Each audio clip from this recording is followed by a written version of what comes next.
Good morning बेटा। इससे पीछे वाली वीडियो में हमने क्या पढ़ा था? Affect of temperature on rate of reaction. ठीक है, उसी को मैं आगे कंटिन्यू कर रही हूँ बेटा। ठीक है बेटा, देखो आज हम पढ़ेंगे energy profile for a reaction. Energy profile for a reaction. ठीक है, तो हम क्या करेंगे बेटा? एनर्जी वर्सेस रिएक्शन कोऑर्डिनेट का ग्राफ ड्रा करेंगे। Energy versus reaction coordinate. तो बेटा देखो दो केस हो सकते हैं। ठीक है, हम दोनों को एक साथ लेके चलेंगे। क्या तो हमारा प्रोसेस एक्सोथर्मिक हो सकता है या एंडोथर्मिक। एक्सोथर्मिक मीन्स बेटा जिसमें हीट एनर्जी रिलीज होगी। एंडोथर्मिक मीन्स जिसमें हीट एनर्जी एब्सॉर्ब होगी। देखो बेटा, ये हमारे पास रिएक्टेंट की एनर्जी है। क्या है? Reactant energy. और ये कन्वर्ट हो गया किसमें? प्रोडक्ट में। ठीक है, तो यहाँ देखो, यहाँ पे रिएक्टेंट की एनर्जी ज़्यादा है किससे? प्रोडक्ट से। तो प्रोसेस कैसा होगा? एक्सोथर्मिक होगा। भाई इतना तो पता ही होगा कि रिएक्टेंट की एनर्जी ज़्यादा है प्रोडक्ट से, तो प्रोसेस क्या होगा? एक्सोथर्मिक। दूसरे में क्या होगा कि जो हमारा प्रोडक्ट होगा उसकी एनर्जी रिएक्टेंट से ज़्यादा होगी। तो ये एनर्जी किसकी होगी? रिएक्टेंट की, और ये प्रोडक्ट की। अब यहाँ से पता चल गया कि ये प्रोसेस हमारा कैसा है? एक्सोथर्मिक। और ये प्रोसेस कैसा है बेटा? एंडोथर्मिक। ठीक है, तो यहाँ देखो, जैसे यहाँ पे हम वही रिएक्शन कंसिडर करते हैं, हमने पढ़ी थी ना, A2 + B2 gives us 2AB। तो यहाँ हमारे पास रिएक्टेंट है A2 + B2 और यहाँ से हमें मिल गया 2AB। तो ये हमारी ट्रांजिशन स्टेट आई थी। तो ट्रांजिशन स्टेट में क्या आएगा? ए का बॉन्ड धीरे धीरे टूटेगा, बी का बॉन्ड धीरे धीरे टूटेगा और AB का बॉन्ड धीरे धीरे बनेगा। तो इसको हम बोलते हैं ट्रांजिशन स्टेट। क्या बोलते हैं? Transition state. तो यहाँ देखो बेटा, अब देखो ये हमारी यहाँ से लेके यहाँ तक ये हमारी क्या होगी? ये हमारी थ्रेशोल्ड एनर्जी होगी। कौन सी एनर्जी होगी? ये होगी थ्रेशोल्ड एनर्जी। और थ्रेशोल्ड एनर्जी क्या है? The minimum amount of the energy which A reactant molecule में पोजेस्ड। तो ये हमारी क्या है? Threshold energy. और रिएक्टेंट मॉलिक्यूल के पास एनर्जी है, उसको हम किससे लिख रहे हैं? डेल्टा एच से। डेल्टा एच से ये एनर्जी हमारे रिएक्टेंट मॉलिक्यूल के पास होगी। ठीक है, यहाँ तक की बात कर रहे हैं हम। तो इस रिएक्टेंट को यहाँ से ट्रांजिशन स्टेट में जाने के लिए जो एनर्जी चाहिए, तो वो क्या थी? Activation energy. तो ये हमारी इस रिएक्शन की क्या होगी? Activation energy.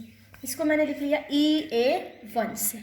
अगर यहाँ इस प्रोडक्ट की बात करें तो इस प्रोडक्ट को से और ट्रांजिशन स्टेट के बीच में जो ये एनर्जी होगी, इसको हमने लिखा EA2। क्या लिखा? EA2। तो यहाँ से देखेंगे कि इस डेल्टा एच का मैग्नीट्यूड क्या आएगा। तो यहाँ देखो बेटा, EA1 प्लस क्या लिखोगे? EA1 प्लस डेल्टा एच, ये किसके बराबर है? EA2 के। तो यहाँ से डेल्टा एच क्या आएगा? ठीक है बेटा, देखो हम क्या लिखेंगे? हम लिखेंगे यहाँ से कि डेल्टा एच किसके इक्वल आएगा? Activation energy of forward reaction minus activation energy of backward reaction. तो ये देखो बेटा, फॉरवर्ड रिएक्शन की एक्टिवेशन एनर्जी तो ये है और बैकवर्ड रिएक्शन की एक्टिवेशन एनर्जी ये है। तो बैकवर्ड रिएक्शन की ज़्यादा है, तो यहाँ से डेल्टा एच कैसा आ गया? Negative. Delta H and negative means बेटा हीट एनर्जी यहाँ से क्या हुई? रिलीज हुई। और हीट एनर्जी रिलीज हुई तो ये प्रोसेस कैसा है? एक्सोथर्मिक। कैसा है? एक्सोथर्मिक। क्लियर हुआ ये? ठीक है बेटा, अब यहाँ देखो, ये हमारी रिएक्टेंट की एनर्जी, ये प्रोडक्ट की एनर्जी, इसके डिफरेंस को हम क्या बोलते हैं, डेल्टा एच, डेल्टा एच। तो इस रिएक्टेंट को यहाँ से ट्रांजिशन स्टेट तक जाने के लिए जो एनर्जी चाहिए ये हमारी क्या होगी, EA1, ठीक है, रिएक्टेंट को ट्रांजिशन स्टेट, और ट्रांजिशन स्टेट से प्रोडक्ट तक जाने के लिए जो एनर्जी चाहिए वो क्या हो गई, EA2। और इस रिएक्टेंट को यहाँ से यहाँ तक जाने के लिए जो एनर्जी चाहिए वो थ्रीशोल्ड एनर्जी होगी, पता है ना बेटा, और ये हमारी ट्रांजिशन स्टेट होगी। तो यहाँ से जो डेल्टा एच है, डेल्टा एच को क्या लिखोगे, EA1 माइनस EA2। तो यहाँ magnitude activation energy of forward reaction क्या है, ज़्यादा है, किससे, as compare to backward reaction. तो यहाँ से इस प्रोसेस की डेल्टा एच कैसी आएगी, पॉजिटिव, और डेल्टा एच पॉजिटिव आएगी, इसमें इट मीन्स हमारा प्रोसेस कैसा है, एंडोथर्मिक, प्रोडक्ट कैसा है, एंडोथर्मिक, प्रोसेस कैसा है बेटा, सॉरी प्रोसेस कैसा है, एंडोथर्मिक, ठीक है। तो डायरेक्ट तुम एक्सो और एंडो कैसे देख लोगे भाई, रिएक्टेंट एनर्जी ज्यादा है किससे, प्रोडक्ट से, एक्टिवेशन एनर्जी रिएक्टेंट की ज्यादा है किससे, प्रोडक्ट से, रिएक्टेंट की एक्टिवेशन एनर्जी क्या है, ज्यादा है किससे, प्रोडक्ट से, तो प्रोसेस क्या होगा, एंडोथर्मिक।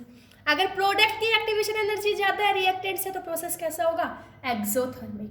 ओके, पता चला ये। अब आगे देखिए, अब हम पढ़ेंगे affect of catalyst, affect of catalyst on the reaction, कि कैटलिस्ट का रिएक्शन पे क्या प्रभाव होता है। तो बेटा कैटलिस्ट क्या होता है, कैटलिस्ट एक सब्सटेंस होता है जो रेट ऑफ रिएक्शन को बढ़ा देगा, ठीक है। मैंने पीछे तुम्हें factors affecting rate of reaction में बताया था, catalyst is a substance which increase the rate of reaction. अब बात आती है कैटलिस्ट रेट ऑफ रिएक्शन को कैसे बढ़ाता है, तो a catalyst increase the rate of reaction by providing a new path for the reactant having low activation energy, ठीक है। देखो कैसे, जैसे मैंने एनर्जी वर्सेस रिएक्शन कोऑर्डिनेट का ग्राफ प्लॉट किया, एनर्जी वर्सेस रिएक्शन कोऑर्डिनेट, ठीक है। तो यहां से बेटा हमें ये कर्व मिली, तो ये हमारे पास रिएक्टेंट था, ये प्रोडक्ट था। तो इस रिएक्टेंट को यहाँ से इस प्रोडक्ट में कन्वर्ट होने के लिए कितनी एक्टिवेशन एनर्जी चाहिए, ये एक्टिवेशन एनर्जी चाहिए थी। अब अगर मैं इसमें कैटलिस्ट यूज कर लूँ, क्या कर लूँ, कैटलिस्ट यूज, तो कैटलिस्ट क्या करेगा, एक नया पाथ क्रिएट करेगा, मींस रिएक्शन की रेट को इंक्रीज करेगा। कैसे इंक्रीज करेगा, by decreasing the magnitude of activation energy. तो यहाँ से हमारे पास ये आ जाएगा।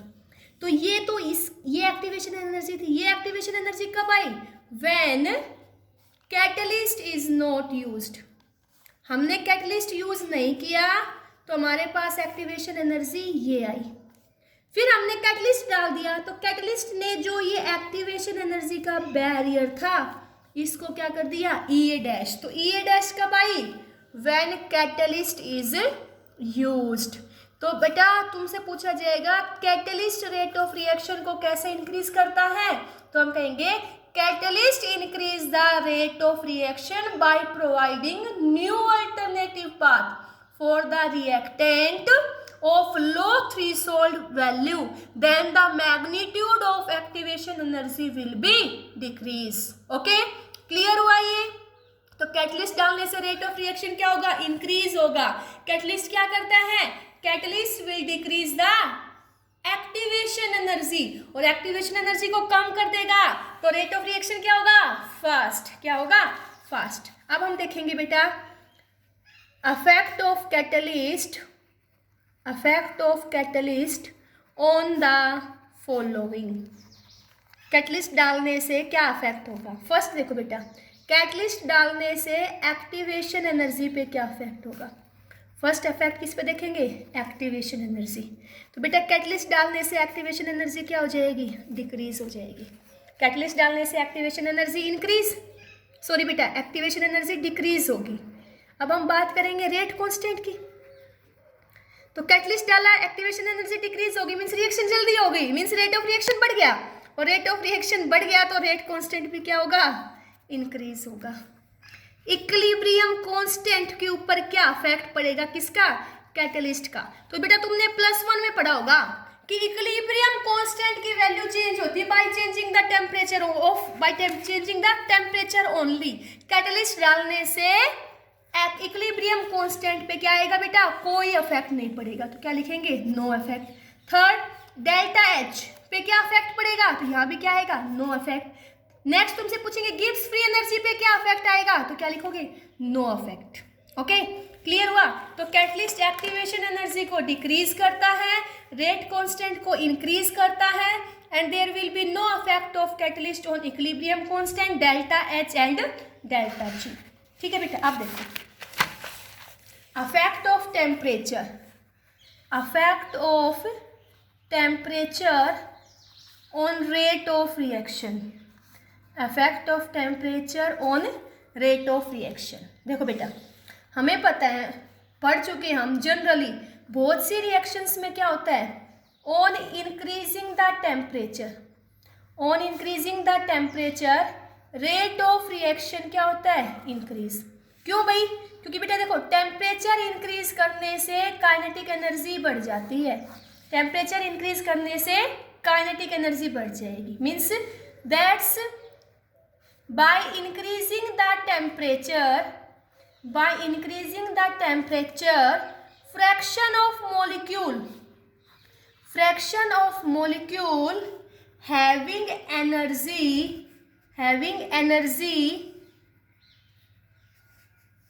fraction of molecules having energy equal to or greater than threshold energy increase।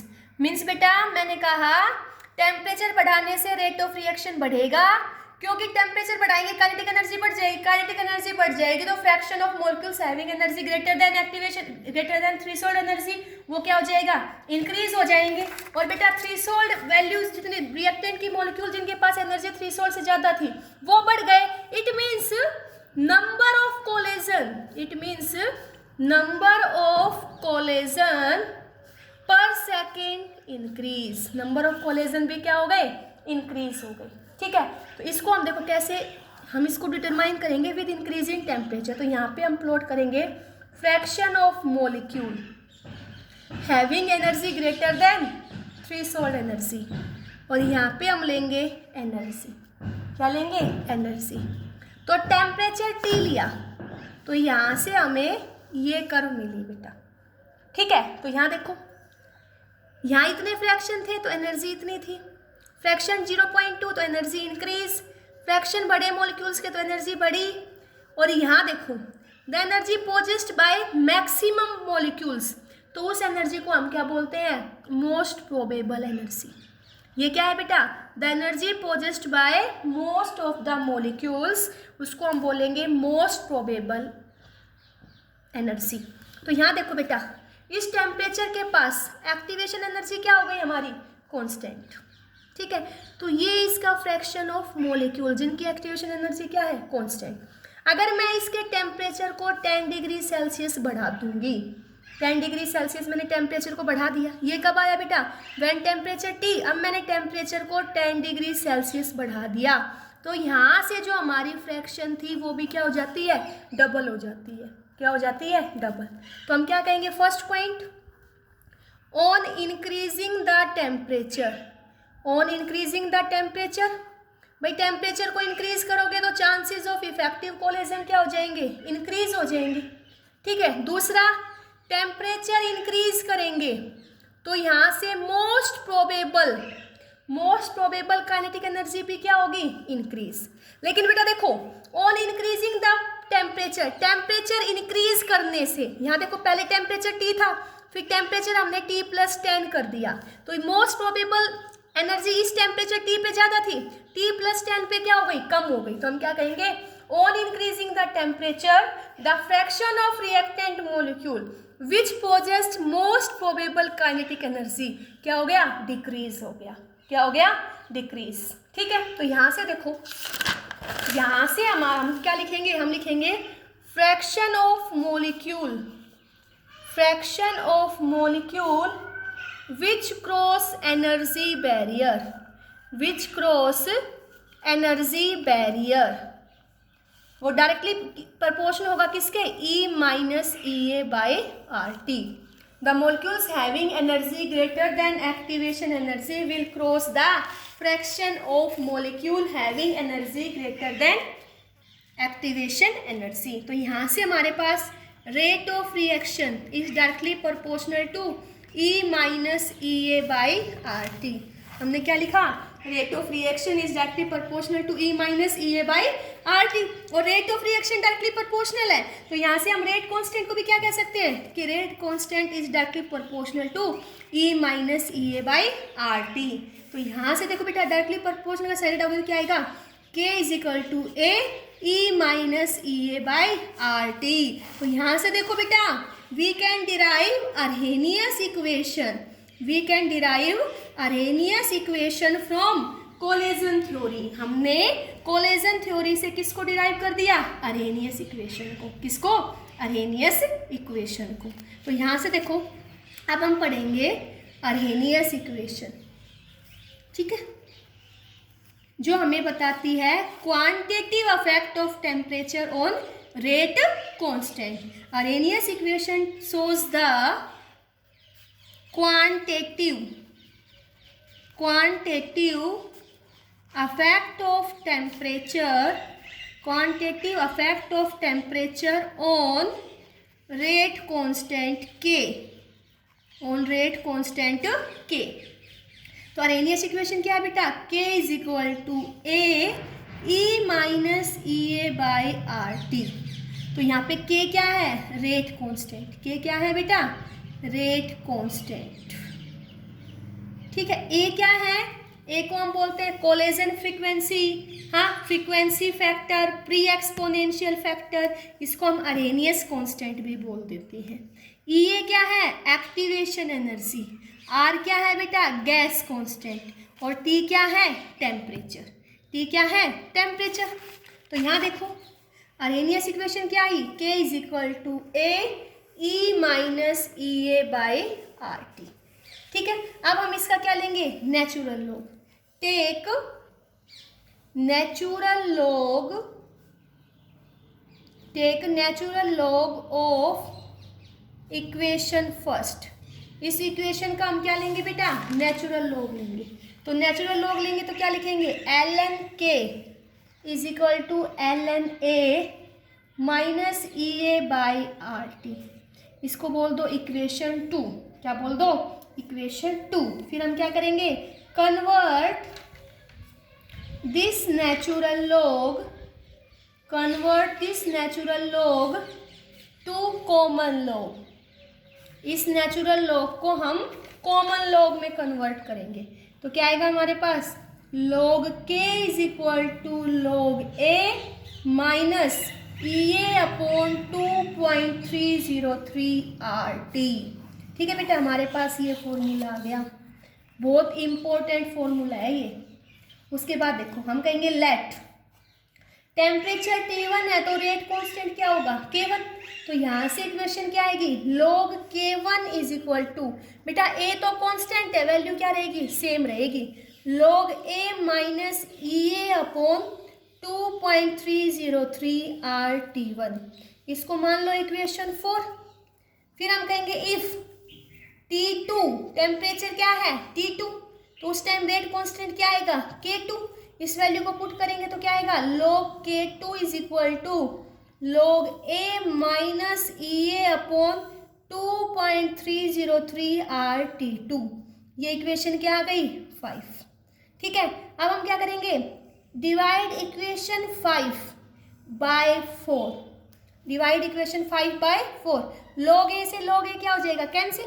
तो हमारे पास क्या आएगा बेटा, log K2 by K1 is equal to E A upon 2.303 R, 1 upon T1 minus 1 upon T2। ठीक है, ये हमारे पास फॉर्मूला आ गया। तो इस फॉर्मूले पे भी हम न्यूमेरिकल सॉल्व करेंगे। ओके, देखो अब हम इसके ग्राफ प्लॉट करेंगे बेटा। फर्स्ट हमारे पास क्या आया, पहला हमारे पास आया k is equal to A E minus E A by R T. अब हमें पता है भाई कि हम टेम्परेचर इंक्रीज करेंगे तो रेट कांस्टेंट हमारा क्या होगा, इंक्रीज। तो देखो rate constant k versus temperature का ग्राफ प्लॉट करेंगे, कैसे इंक्रीज हो रहा है, एक्सपोनेंशियली इंक्रीज हो रहा है। तो कैसी करवाएगी हमारे पास, ये करवाएगी, ठीक है। दूसरा हमने नेचुरल लॉग में इक्वेशन ली थी, क्या आई थी, ln k is equal to ln a minus E A by R T, ठीक है। तो ये हमारे पास स्ट्रेट लाइन इक्वेशन है, y is equal to minus M X plus C, ठीक है। तो y एक्सिस पे क्या आएगा, y पे आएगा ln k, x पे क्या आएगा 1/t। तो इस इक्वेशन का देखो m की वैल्यू हमें स्लोप देगी, ये क्या आया minus E A by R, क्या आया minus E A by R. तो स्लोप कैसा है, नेगेटिव, तो ये करवाएगी। और इसका स्लोप हमारे पास क्या आया, स्लोप आया minus E A by R, ठीक है। नेक्स्ट इक्वेशन हमारे पास क्या आई थी, थर्ड इक्वेशन यही आई थी ना, log k is equal to log a minus E A upon 2.303 R T, ठीक है। तो ये भी देखो बेटा स्ट्रेट लाइन इक्वेशन है, y is equal to minus M X plus C.